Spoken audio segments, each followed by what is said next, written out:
doesn't matter what you thought of George Bush's politics. Setting that whole thing aside, everybody understands, knows, recognizes that George Bush was a good and decent and honorable and caring man. He was a man of character. He was a man of substance. He was a man of integrity.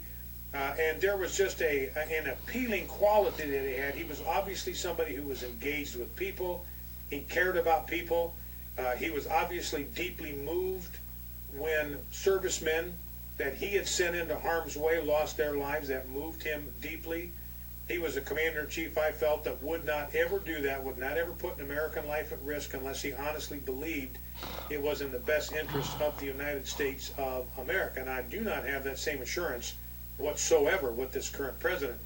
I never questioned that his motives were pure. He was trying to do the right thing.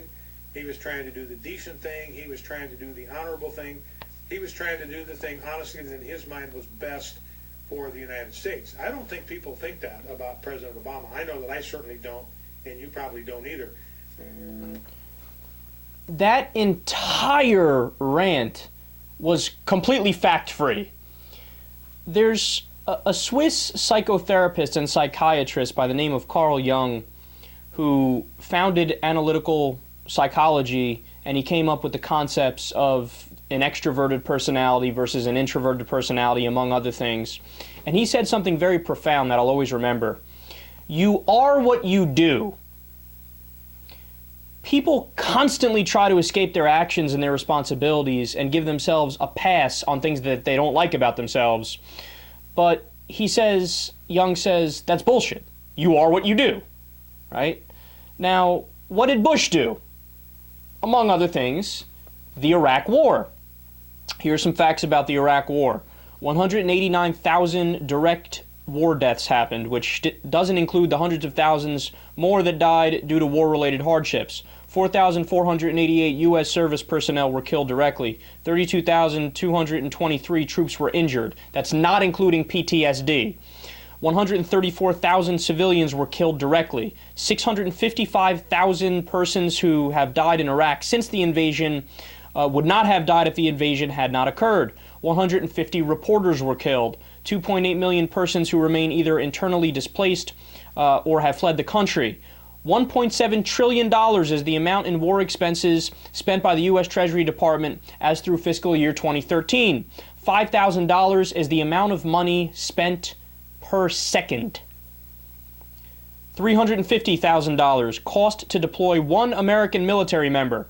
$490 billion amount in war benefits owed to war veterans. $7 trillion projected interest payments due by 2053 because the war was paid for with borrowed money. $20 billion, the amount paid to KBR, contractor responsible for equipment and services. And oh, would you look at that? Dick Cheney, the vice president, has connections to the subsidiary, which is Halliburton. $3 billion, amount of KBR payments Pentagon auditors considered, quote, questionable. $60 billion, amount paid for reconstruction, which was ruled largely a waste due to corruption and shoddy work. $4 billion, amount owed to the U.S. by Iraq before the invasion. 1.6 million gallons of oil used by U.S. forces each day in Iraq. $12 billion, cost per month of the war by 2008. $7 billion, amount owed to Iraq by the U.S. after the war, mostly due to fraud. $20 billion, annual air conditioning cost in Iraq. Missing $546 million in spare parts, 190,000 guns, including 110,000 AK-47s.